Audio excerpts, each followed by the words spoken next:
David Ricardo, one of the most influential economic thinkers who ever lived. He achieved so much in his short life. David Ricardo was a very complicated man, but he was a very complicated thinker as well. David Ricardo was born on April 19, 1772 in London to a Jewish family who immigrated from the Netherlands all the way to England.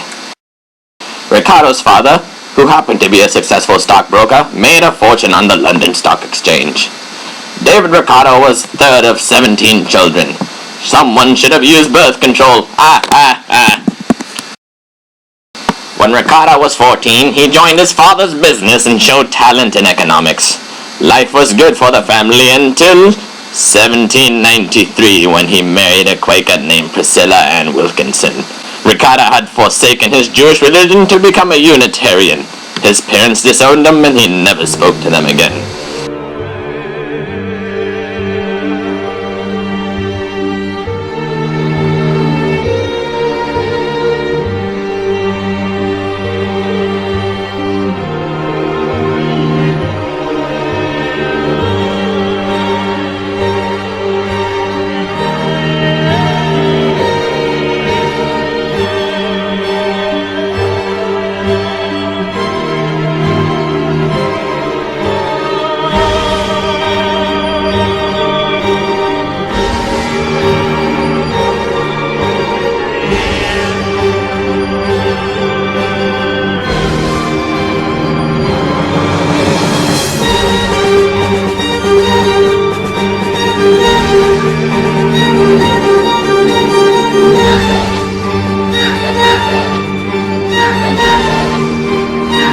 Even though he was on his own, he made connections in the stock market from working with his father.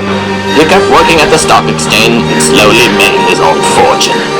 The year 1799 was an important one for David Ricardo. It was then that he first read Adam Smith's The Wealth of Nations. At first, economics was something he studied in his spare time, but as his dedication grew, so did his focus. 10 years later, he finally published his first article on economics. In it, he talked about how the Bank of England caused inflation at the time by printing too much money. This bullion controversy caused reform in the bank and forced them to limit the amount of money.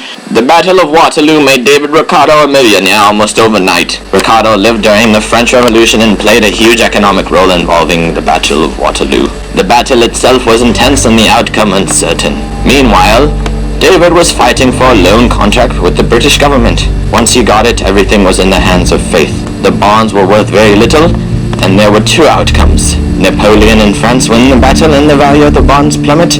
But if Britain wins, David Ricardo and his newly acquired bonds skyrocket. Well, guess what? David Ricardo became extremely rich. In today's world, he would have earned $52 million from these bonds alone. He was set for life, living in luxury like a baller.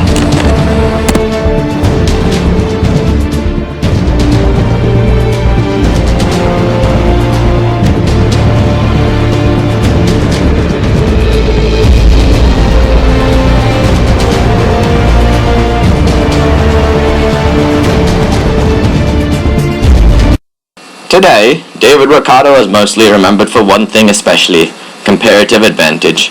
Just how important is comparative advantage? Well, even in today's global economy, it's still used. Now to answer the other question, what is it? Comparative advantage tries to solve the problems of opportunity cost. For example, Portugal can sell 3 units of apples for every 1 unit of wine, but England can sell 3 units of wine for 2 units of apples. Portugal can export apples more easily, while England has an easier time exporting wine. Both countries should produce what they make better in excess, and then trade them with each other to save costs and labor. Everyone benefits from trade. September 11th, 1823. A sad day in history as David Ricardo dies due to an ear disease.